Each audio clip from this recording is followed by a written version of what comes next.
కరీంనగర్ జిల్లా కొత్తపల్లి మండలంలోని ఖాజీపూర్లో జాతీయ ఉపాధి హామీ పథకం కింద 14 లక్షల రూపాయలతో చేపట్టిన రోడ్డును కేంద్ర హోంశాఖ సహాయ మంత్రి బండి సంజయ్ కుమార్ ప్రారంభించారు. ఆసిఫ్ నగర్ లో 9,50,000 రూపాయల ఎంపీ లాట్స్ నిధులతో నిర్మించనున్న మార్కెట్ షెడ్ నిర్మాణానికి శంకుస్థాపన చేశారు. ఈ సందర్భంగా బండి సంజయ్ మాట్లాడుతూ ఈ పథకం కింద దాదాపు 31,12 లక్షల రూపాయల పనులు జరుగుతున్నాయని, కొత్తపల్లి మండలంలో రోడ్ల నిర్మాణం కోసం ఈ ఏడాది 74 లక్షల రూపాయలు విడుదల చేయడం జరిగిందని చెప్పారు. తెలంగాణలోనే అత్యధికంగా సిఆర్ఐఎఫ్ నిధులను తీసుకొచ్చి కరీంనగర్ పార్లమెంటు పరిధిలో రోడ్లను నిర్మించగలగడం సంతోషంగా ఉందని కేంద్ర మంత్రి చెప్పారు. రాష్ట్ర ఐటీ పరిశ్రమల శాఖ మంత్రి శ్రీధర్ బాబు, రవాణా బీసీ సంక్షేమ శాఖ మంత్రి పొన్నం ప్రభాకర్లతో కలిసి జిల్లా ఇన్ఛార్జి మంత్రి ఉత్తమ్ కుమార్ రెడ్డి ఉమ్మడి కరీంనగర్ జిల్లా అధికారులతో సమీక్షా సమావేశం నిర్వహించారు. కరీంనగర్ లోని కలెక్టరేట్ ఆడిటోరియంలో నిర్వహించిన ఈ సమీక్షలో కరీంనగర్, పెద్దపల్లి, రాజన్న సిరిసిల్ల,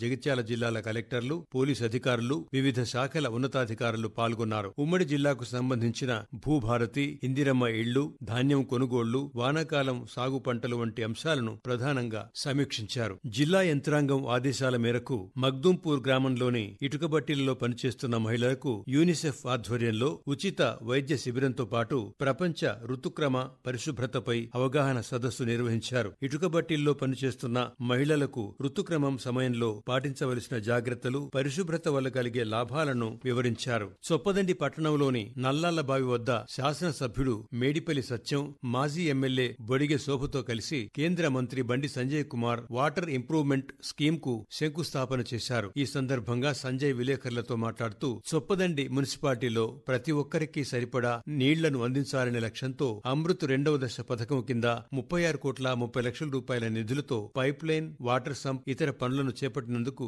సంతోషంగా ఉందని అన్నారు. జిల్లాలోని 4 మున్సిపాలిటీలు, ఒక నగరపాలక సంస్థ పరిధిలో ప్రభుత్వ ఆదేశాల మేరకు 100 రోజుల పాటు 50 రకాల కార్యక్రమాలు నిర్వహించనున్నారు. దీనిలో భాగంగా హుజూరాబాద్ పురపాలక సంఘంలో రోజుకొక కార్యక్రమం చొప్పున నిర్వహిస్తున్నారు. మున్సిపల్ కమిషనర్ సమ్మయ్య పట్టణంలోని వివిధ ప్రాంతాల్లో పర్యటిస్తూ అధికారులకు తగిన సూచనలు ఇస్తున్నారు. జిల్లాలోని జమ్మికుంట కృషి విజ్ఞాన కేంద్రం ఆధ్వర్యంలో ఐసీఏఆర్ సహకారంతో సైదాపూర్ గ్రామంలో నిర్వహించిన వికసిత్ కృషి సంకల్ప్ అభియాన్ కార్యక్రమాన్ని రాష్ట్ర వ్యవసాయ శాఖ కమిషన్ చైర్మన్ కోదండరెడ్డి ప్రారంభించారు. ఈ సందర్భంగా మాట్లాడుతూ ఈ కార్యక్రమం ద్వారా దేశవ్యాప్తంగా 1,50,00,000 మంది రైతుల దగ్గరికి శాస్త్రవేత్తలు వెళ్లి వ్యవసాయంలో నూతన ఆవిష్కరణల గురించి తెలియచేయడం, వారి సమస్యలను తెలుసుకుని పరిష్కార మార్గాలను చెప్పడం అభినందనీయమన్నారు. జిల్లా వ్యాప్తంగా తెలంగాణ రాష్ట్ర అవతరణ దినోత్సవ వేడుకలు ఘనంగా జరిగాయి. కేంద్ర హోంశాఖ సహాయ మంత్రి బండి సంజయ్ కుమార్ కరీంనగర్లోని తన పార్లమెంటు క్యాంపు కార్యాలయంలో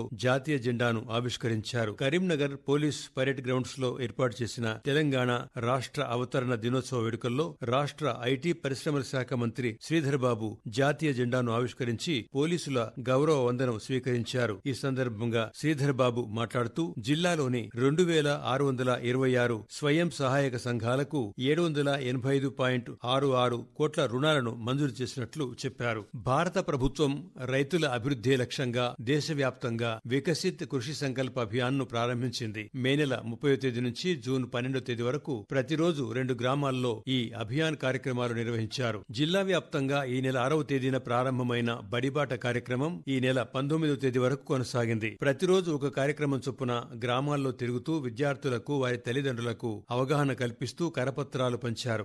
దేశ ప్రధానిగా నరేంద్ర మోదీ, కేంద్ర హోంశాఖ సహాయ మంత్రిగా బండి సంజయ్ కుమార్లు పదవీ బాధ్యతలు చేపట్టి విజయవంతంగా ఏడాది పూర్తి చేసుకున్న సందర్భంగా బీజేపీ జిల్లా శాఖ ఆధ్వర్యంలో కరీంనగర్ లోని తెలంగాణ చౌక్ లో సంబరాలు నిర్వహించారు. కరీంనగర్ జిల్లాలో రైతు భరోసా కింద వానాకాలం పంటలకు గాను మొత్తం 2,10,904 రైతులకు 212 కోట్ల రూపాయల మేర నిధులు విడుదల కావలసి ఉండగా మొదటి విడతలో 2 ఎకరాల లోపు ఉన్న 1,24,727 మంది రైతులకు 66 కోట్ల రూపాయలు జమ చేశారు. రెండవ రోజు 27,307 మంది రైతులకు 6,000 రూపాయల చొప్పున 40 కోట్ల రూపాయలు విడుదల చేశారు. త్వరలో మిగతా వారికి కూడా వారి ఖాతాల్లో నిధులు జమ అవుతాయని అధికారులు తెలిపారు.